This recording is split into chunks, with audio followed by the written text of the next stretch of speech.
left wing and gun control advocates are wasting no time politicizing the tragic shooting in Colorado. And among those who immediately injected partisanship into this awful event was the ultimate political opportunist, the man who has no problem changing parties in order to secure his own election. That's New York City Mayor Michael Bloomberg.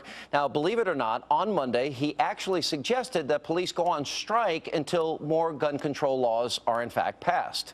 I don't understand why the police officers across this country don't stand up collectively and say, we're going to go on strike. We're not going to protect you unless you, the public, through your legislature, do what's required to keep us safe. After all, police officers want to go home to their families. And we're doing everything we can to make their job more difficult, but more importantly, more dangerous by leaving guns in the hands of people who shouldn't have them. Now, Mayor Bloomberg later had to walk back his statement, claiming that he didn't mean the police should literally go on strike, and even pointed out that such a walkout would be illegal in New York City. Here to analyze those comments and the other ways that the left is attempting to take advantage of tragedy, not the first time, the author of the #1 New York Times bestseller, The Culture of Corruption, Michelle Malkin, Fox News contributor Tamara Holder. Within hours, the Tea Party is blamed. Sean Hannity is mentioned by name, as chronicled by Twitchy, which is Michelle Malkin's website that chronicles the insane comments of the left.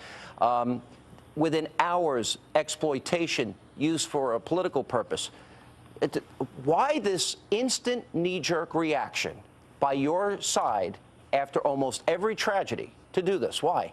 You don't think it's a knee-jerk reaction to say that comments are insane, all comments by the liberals are insane, and to say, well, Michelle Malkin's new column or new blog is insane comments by the left. You can't take everything for making it, what Michael Bloomberg said wasn't necessarily a reality. He didn't want everybody to just leave New York City. He said it, he was serious, and he obviously didn't know his own law. But no, but you didn't answer my question. Why is it, if it's Gab Giffords, if it's Tucson, if it's this case, the race to blame the Tea Party is obnoxious. It's unfair. You did not blame the Tea Party. Where are the blames? Why was that not your intro then? Why was that not your intro? That there was, you were talking about him and the police department, Tamara, which is a separate issue from a crazy man. He's exploiting it for political expediency to advance a cause, and that's, I'll throw that to Michelle. This is the point. It happens after every tragedy. I can list a dozen of them now. That's right. And I diagnosed it as blame Righty Syndrome a year ago in the wake of all of the mass murder hysteria after the awful atrocity in Tucson, Arizona.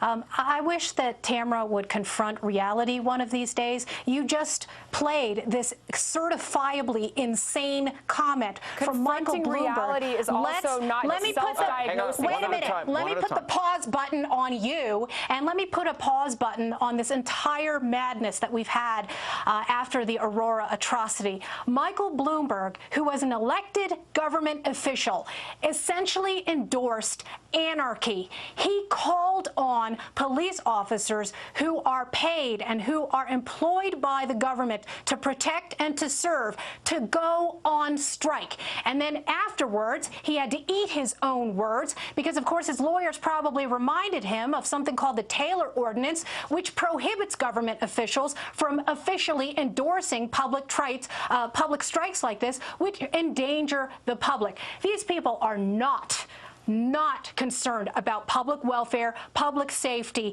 or self-defense and individual empowerment. Because if they were, they would be groveling on the ground, apologizing. Not only to the law-abiding people, not only to the law-abiding people of New York City. Shush? Because I really don't know who should be more offended. You tell me you're not going to let me get away with it. You think like one, Tamara, and it's time for the left to conversation here, and don't tell me to shush. All right. You respond. Okay, first I would like to say that I think that the liberals are losing this argument. Okay, now maybe I'll get one conservative follower of yours to actually agree with what I'm saying. I think that the liberals lose the argument when they call these weapons assault weapons, which I have done myself, and I have been willing to become educated. They're not assault weapons. They do not kill as well as a moose rifle or as well as a rifle. Getting off topic. No. But the problem is separating the crazies from the inner city, from what Mayor Bloomberg is stupidly and foolishly saying. The issue of guns is larger than just a 5-minute debate. people die in different ways in this country. The question is different gun problems. The exploitation within moments of a tragedy and the blame, and this is what you've chronicled, Michelle. They blame the Tea Party, they blame you, they blame me, they blame Fox, they blame Talk Radio, Rush Limbaugh, Mark Levin, the list goes on. And go ahead. Yeah, I was just going to say that, the problem with people like Michael Bloomberg and the problem with people like Tamara Holder is they don't think about what they're saying. I mean, I actually take the time to listen. And no, you just take the time to study in your closet. Just a couple of minutes ago, you write your poem. Just a couple of minutes ago, you called us essentially haters and insane for condemning Michael Bloomberg's remarks. And then you just said a couple seconds ago that what he said was nutty. And we chronicle time and time again. What is chronicling? This paroxysm, I mean, this mass do you murder work for hysteria. the White House chronicling some tapes? You chronicle, you diagnose, you self-diagnose, you come up with all these rhymes. Your name is not Robert Frost. You're not a poet. Let's get to the issues.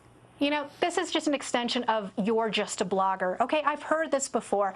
I'm not just a blogger. I've worked opinion in journalism for the last 20 years, and we chronicle every time you have this knee-jerk blaming, and you say, well, who was it? Who did that? ABC News did it. All of these left-wing Hollywood celebrities, all of the people who went after your friend and mine, Sean Hannity and Rush Limbaugh. We're always hearing about how it's conservative free speech and political activism, the Tea Party movement, that is to blame for these nutballs who are responsible for their own behavior. Why can't we at least agree on that? Please. No, I've agreed on that. You don't agree on it. The crazier thing about this man is that he could have taken the bomb that was in his house and he could have put it in his car and he could have driven it through a theater and caused a lot more damage than with these guns that he had. The point is that conservatives get blamed, and this is a false narrative by the left. And this, by the way, and in political ways, it's dirty air, dirty water. In political ways, it's Republicans want to throw Granny over the cliff. Safety is not a political issue, and the intro to Michael Bloomberg is deceptive. That's the point. No, it's being exploited by the left, and it's not just Mayor Bloomberg. Michael Bloomberg is moronic. All right. And thank you, Michelle. Good to see you. And thank you, Tamara.